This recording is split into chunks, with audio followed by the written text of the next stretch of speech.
Welcome back to the FC Books. Great to be here. Today, we are really diving deep, immersing ourselves in, well, one of the absolute cornerstones of dystopian fiction, Aldous Huxley's Brave New World. It really is foundational, isn't it? If you want to understand how ideas about technology, psychology, and state control kind of mesh together or clash. Exactly. And we're not just going to skim the surface today. No, definitely not. Think of us as your guides. We'll navigate those crucial early chapters, really break down the methods of control Huxley lays out, introduce the main characters. And build up to that huge philosophical showdown near the end. Right, getting you the essential understanding, quickly but thoroughly.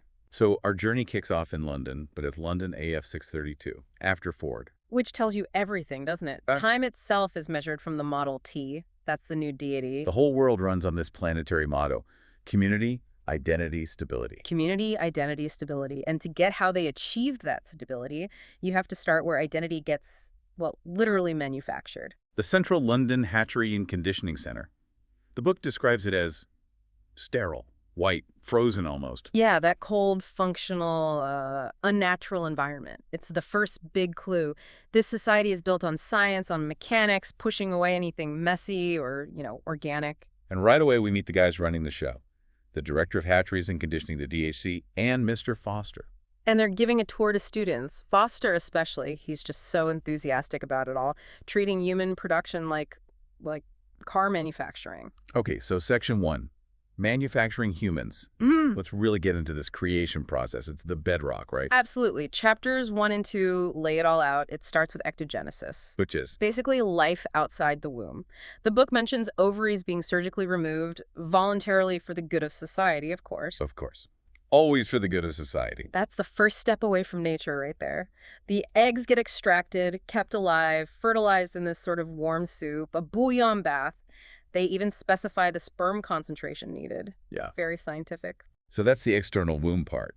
But the real key to stability is this: Bokanovsky's process. Ah, yes. Bokanovsky. That's the game changer. It's mass production applied to biology. Human duplication on an industrial scale. How does it actually work? Well, they start by hitting the fertilized egg with hard X-rays. For about 8 minutes, the DHC explains, because any longer and the egg just dies. And that makes it divide. Exactly. It kickstarts budding. Some eggs split into 2, some 4, maybe 8, but that's just the start. There's more. Oh, yeah. After that first budding, they get chilled, checked over, and then dosed with alcohol, almost to the point of killing them. Hey, the alcohol. It forces another round of budding. So you get buds coming out of buds, which come from the original bud. It's exponential. The scale sounds immense. It is. The director is almost giddy explaining it. The goal, he says, is total uniformity for the lower castes. Unvarying deltas, uniform epsilons. Standardized humans for standardized jobs. And they track the numbers, don't they, Mr. Foster? Right. Foster chimes in, all proud. He says the record for their center is 16,012 individuals. 16,000. From a single ovary. In 2 years, imagine that. 16,000 identical siblings, all destined for the same low-level work. Wow. But it's not just about quantity, is it? They're conditioned even before they're decanted. Absolutely. Quality control for their social role. If you're destined to be a delta or an epsilon, your embryo gets less oxygen, maybe alcohol treatment. Why? To deliberately stunt growth and intelligence. In this world, being small physically marks you as lower caste. It's engineered prejudice. And the alphas. The top tier. The alpha class intellectuals, yeah. Yeah. Their conditioning is held back until they're more developed, until they lose their tails, as the book puts it. Got to make sure the managers are smart. It gets incredibly specific, too, the conditioning. Oh, unbelievably specific. Yeah. Like workers destined for the tropics, they're heat conditioned in the bottle, and given inoculations way early on, immunizing the fish against the future man's diseases? Pre-programmed for the environment. Totally. And then there are the rocket plane engineers. This one always gets me. The ones they spin around. Yeah. They're kept in constantly rotating containers during development. Upside down, they get more surrogate flow. Right way up, less. To improve their balance? Right. But more than that, it conditions them to associate being upside down with well-being. Makes them comfortable doing high-G maneuvers later. It's incredibly detailed manipulation. Which all comes back to that core idea the DHC states. The secret of happiness and virtue. Liking what you've got to do. That's the line. All conditioning, he says, aims at that one thing. making people love their inescapable social destiny, accept the chains because they feel comfortable. Stability and happiness. Me. But you give up freedom. That's the deal. And this conditioning doesn't stop at birth, does it? Chapter 2 gets into the neo-Pavlovian stuff after decanting. Right. This is where they train the infants, those identical Delta babies in their khaki outfits, to hate certain things, specifically books and nature. That famous scene. Infamous, yeah. They put these babies near colorful books, beautiful roses. Naturally, the babies reach out. Then bam. Exactly. A huge explosion, sirens wailing, and then a mild electric shock through the floor. Instant terror associated with those objects. So they grow up with a visceral hatred of learning and natural beauty. And the justification isn't cruelty for cruelty's sake. It's economic. Right. Keep the lower castes away from books so they don't waste time thinking. And abolishing the love of nature flowers, primroses, is crucial because nature is gratuitous. Meaning? It doesn't require consumption. It doesn't keep factories busy. If people enjoy a free walk in the woods, they aren't buying things. They need to consume transport, go on holidays to manufactured nature spots. Exactly. Keep the wheels of industry turning. Consumption equals stability. But simple shocks aren't enough for complex social rules, are they? That's where hypnopedia comes in. Sleep teaching. The greatest moralizing and socializing force of all time, according to the DHC. They discovered early on you couldn't teach facts this way, like trying to teach geography while kids slept. Total failure. The brain just doesn't work like that. Can't absorb reason or intellect passively. But it is wide open to suggestion, moral suggestion, emotional suggestion. So they switch tactics. Yeah. Use it just for morality, for social axioms, teaching words without reason. And the way Huxley describes it is chilling. Not like water seeping in. No, like drops of liquid sealing wax, hot wax that hardens and becomes part of the surface. The suggestions become the child's mind. The sum of the suggestions is the child's morality. Which leads to those creepy little rhymes they hear over and over. I'm really awfully glad I'm a beta because alphas work too hard. Or Delta children wear khaki. Oh no, I don't want to play with Delta children. So they're utterly content with your caste. They literally can't imagine wanting anything else. Because they've been told thousands upon thousands of times in the dark that their place is the best place. It's ingenious and terrifying. Okay, section 2, characters and social axioms. Chapter 3 really broadens the scope. We leave the hatchery, and Mustafa Mon steps in. Yes. One of the 10 world controllers. A big deal. And he cuts right to the chase, explaining why things are the way they are. His big line, history is bunk. Exactly. He crashes the DHC's lecture, basically, to tell the students that history had to be abolished. Why? Because it's unstable, full of messy emotions, change, suffering, things the world state has eliminated. And things like old books, Bibles, Shakespeare. Forbidden, locked away in Mon's safe, too dangerous. They provoke thought, comparison, discontent. Mon really draws that contrast, doesn't he? The horrors of the past versus the stability of the present. Vividly, he talks about, actual mothers, families, romance, disease, all things eliminated. He has this metaphor about emotional pressure. Like water in a pipe. Yeah. In the past, maybe emotions built up and burst out once, powerfully, like a tragedy, a big messy explosion. Now the pressure is let off constantly, in small ways.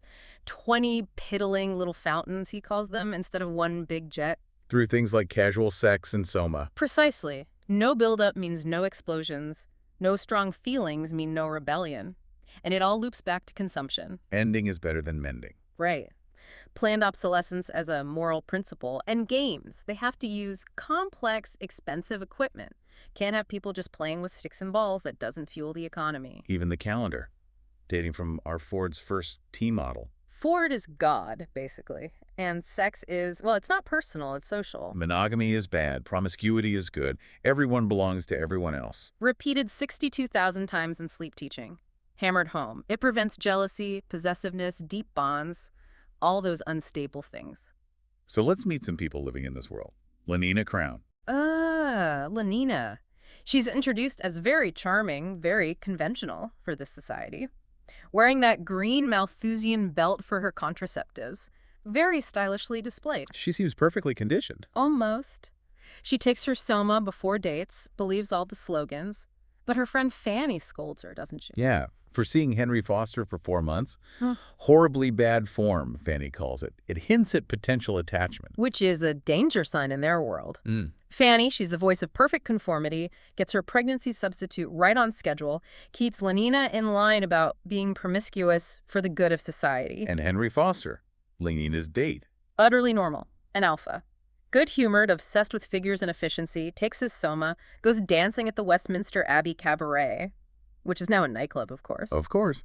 But then Chapter 4 introduces the anomalies, the outsiders, starting with Bernard Marx. Right. Bernard, he's an alpha minus, works in the psychology bureau. But there's a rumor something went wrong with his decanting. Yeah. Too much alcohol in his blood surrogate, maybe. So he's small for an alpha. Physically inadequate, yeah. Shorter than he should be. And it tortures him. He knows the lower castes are conditioned to link size with status, so he feels constantly looked down upon, humiliated. Which makes him resentful. Deeply. He scorns the idiots and swine who just accept everything. He craves individuality, respect, but he's also deeply insecure and often just comes across as petty. And Lenina asks him to go to the Savage Reservation. Yeah, which is fascinating. For her, it's probably just proving she's not attached to Henry, being fashionably adventurous. But Bernard, he initially sees it as proof she sees something special in him. But then she talks about it publicly. And he's instantly furious. It shatters his illusion. Suddenly, in his mind, she's just mutton, like any other woman treated as communal property. That conflict within him is constant. The other outsider is Helmholtz Watson. He seems like the opposite of Bernard. Totally. Helmholtz is everything Bernard isn't, physically. Perfect alpha plus specimen, handsome, successful, popular. He's an emotional engineer, writes slogans, feeling tunes. Sounds like he should be perfectly happy. He should be, but he's not. He feels this latent power inside him, a sense that he's capable of more, something deeper, more intense. He wants to write something meaningful. Exactly. He wants words to be like X-rays, to pierce through the superficiality, but all he gets to write about are community sings or new scent organs. He's intellectually stifled by the sheer meaninglessness of the culture. So you've got the physical misfit and the mental It's dissident. two sides of the rebellion coin. Chapters 5 and 6 really highlight their isolation. Bernard goes to that solidarity service. Yeah, the Fordson Community Singery. It's supposed to be this group merging, 12 people becoming one greater being. Soma, chanting, orgy-porgy, synthetic music. The world state's version of a religious experience. Right. But it just doesn't work for Bernard. He can't melt. He's too self-conscious, notices petty details like Morgana Rothschild's eyebrow. He leaves feeling more alone than ever. It fails him completely. And Lenina just doesn't understand him at all in Chapter 6. Not a bit. He wants to. Yeah. What, go for a walk in the Lake District and talk, look at the sea without a helicopter, alone? Instead of playing obstacle golf or just having sex. She's horrified. He says he wants to feel more me, to be an individual, and Lenina just parrots the conditioning. When the individual feels, the community reels.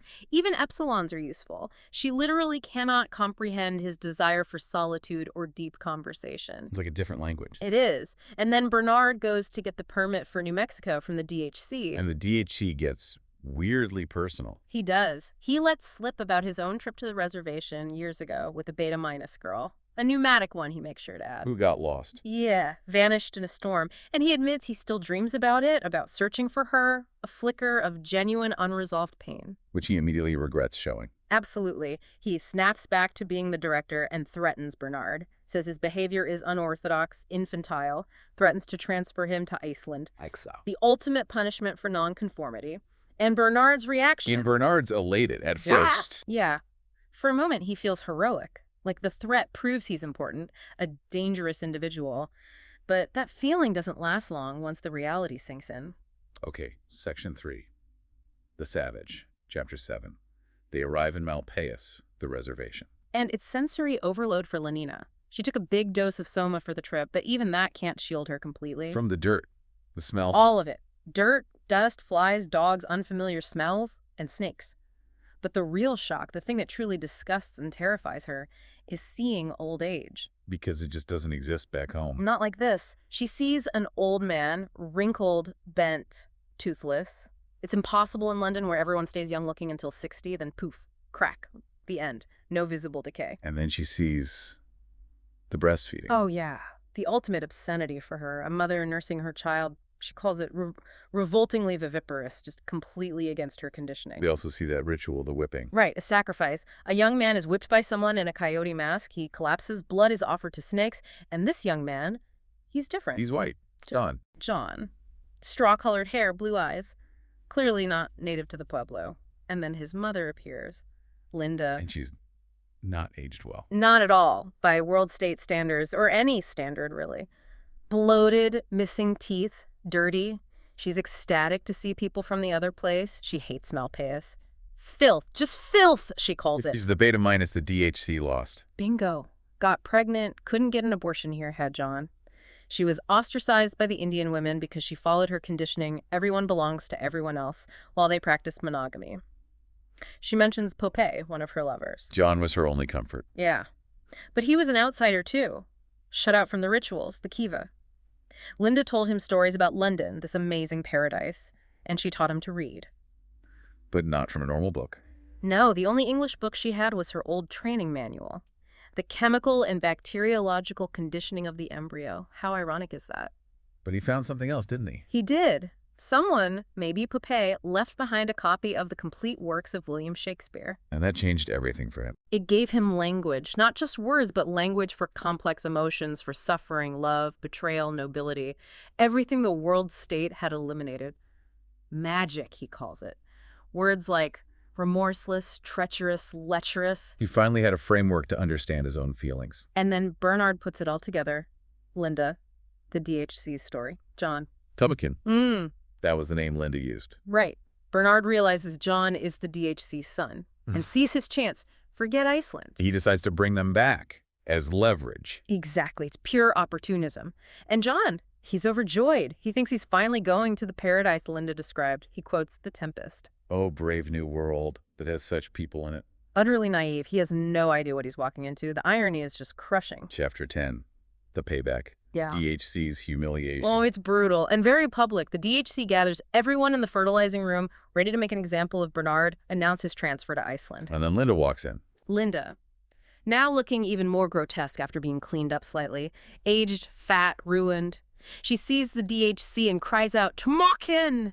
and tries to embrace him. Total chaos. And then John arrives. John follows her in, falls to his knees in front of the director, and utters the ultimate obscenity. My father. The room erupts. The students just lose it in hysterical laughter. The word father is so archaic, so smutty in their context, it's purely comical. The DHC is just destroyed. Overwhelmed by shame and emotion they're conditioned not to feel, he flees, resigns immediately. And Bernard, suddenly he's the man of the hour, safe, even celebrated. So chapters 11 and 12 deal with the aftermath. John becomes a celebrity. Huge. The savage. Everyone wants to meet him, stare at him. He's a novelty, a delicious creature. And Bernard, as his handler, rides that way. He gets popular. Immensely. Suddenly he's getting invited everywhere, sleeping with lots of women, boasts to Helmholtz he had 6 in 1 week. He laps up the attention he always craved. But what about Linda? Linda is an embarrassment. She's old, she's ugly, she doesn't fit, she's ignored, hidden away. Dr. Shaw puts her on a permanent soma holiday. Massive doses. Up to 20 grams a day. Isn't that dangerous? It is, but it keeps her quiet, happy, and out of sight. Shaw tells John it gives her a bit of what our ancestors used to call eternity, basically chemically induced oblivion. John protests, says, "I don't believe it's right, but what can he do?" Meanwhile, John is being paraded around London. Yeah, Bernard forces him to tour the factories, Eton. John is appalled. He sees the identical Bukanovsky workers, the programmed alpha students. He calls it all infantility. And not expensive enough. Right. Coming from his Shakespearean worldview, where things have weight, tragedy has meaning, nothing in this shallow world seems to cost enough emotionally. Then Linnean takes him to a feely. The love scene on a bearskin rug, yeah. Tactile cinema, pure sensation. And John is horrified. It triggers intense desire, but also intense shame. Why shame? Because of his own moral code, learned from Shakespeare and the reservation. He sees Lenina as an ideal, almost an angel. But the feely reduces love and sex to just rubbing. He feels bound by vows he never even spoke. He can't reconcile his desire with his ideals. So he rejects her when she expects him to come up to her apartment. Violently rejects her, quoting Shakespeare about impurity. She's completely bewildered, hurt. She followed the rules, offered herself, and he called her Well, essentially a whore. And this rejection tanks Bernard's popularity too. Completely. John refuses to be Bernard's performing monkey anymore. Won't show up to Bernard's big party with the arch-community songster of Canterbury and other VIPs. Bernard is humiliated. Publicly, his bubble bursts. He's exposed as just needing John for his status. He crashes back down to earth, hard. But John does find a connection with Helmholtz. Yes. Finally, someone who understands, at least partially. They read Shakespeare together. Helmholtz is amazed by the power of the language, the emotional engineering of it, until they get to Romeo and Juliet, specifically the scene where Juliet's father tries to force her to marry Paris. And Helmholtz. He just bursts out laughing. Laughing at Romeo and Juliet. Uncontrollably, because the whole idea of parents, forced marriage, intense romantic obsession, it's just grotesque obscenity to his conditioned mind. He literally cannot comprehend the basis of the tragedy. It shows the limits of even his understanding. Wow. So section 4, the final reckoning, chapters 17 and 18. This is where it all comes crashing down. It starts with Linda's death. From the Soma overdose. Yeah. She's in the Park Lane Hospital for the Dying. John rushes there, filled with grief, trying to recall good memories. But she's fading, murmuring about Poupée. And the environment there is just awful. It's horrific for John. A group of identical Delta twins arrives for their death conditioning. They're being taught to see death as normal, pleasant even. They're crawling on Linda's bed, poking her, treating it like a game. They have no concept of grief or respect. None. John just snaps. He shakes his mother, tries to bring her back, calls the kids filthy little brats. Linda dies whispering Poupée's name. John is overwhelmed with rage and sorrow. Which leads directly to the Soma riot. That's chapter 15, technically, but it fits here. Right. He encounters Deltas lining up for their daily Soma ration, and he sees it as the poison that killed his mother, the poison that enslaves everyone. He tries to stop them. Shouting it's poison to soul as well as body. Yeah. He grabs the boxes of pills and starts throwing them out the window, yelling about freedom, trying to wake them up. Does it work? For a second, maybe. Helmholtz joins him, thrilled by the realness of it all. But Bernard, he hesitates, terrified, and then the authorities arrive. How do they stop it? Not with violence, with technology. Synthetic anti-riot speech designed to calm the lower castes, and then clouds of Soma vapor. Breaking them into submission. Instantly. Yeah. The Deltas just start hugging each other, weeping tears of chemically induced repentance. Riot over, peace restored. Which leads to John, Bernard, and Helmholtz being taken to Mustafa Mond. Chapter 17. The big philosophical debate. This is the core of the book's argument.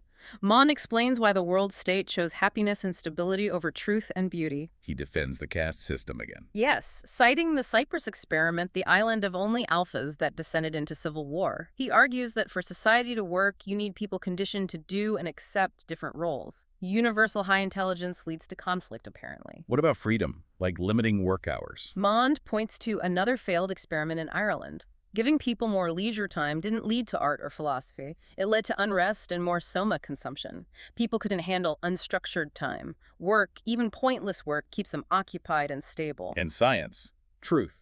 Too dangerous. Mond calls truth a menace. Real science, the kind that asks fundamental questions, has to be chained and muzzled. He even admits he himself was almost exiled for doing forbidden research. Science is only allowed if it serves stability and consumption, like a cookery book with saved recipes. No room for discovery that might upset the system. None. And religion. God.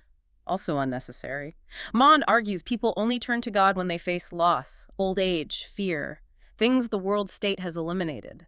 Youth and prosperity are maintained, desire never fails, and crucially, they engineer society to prevent solitude. We make them hate solitude. Exactly, because solitude is where religious feelings might arise, keep people constantly distracted, constantly in groups, and the need for God just withers away. What about things like nobility, heroism? Mond dismisses them as symptoms of political inefficiency.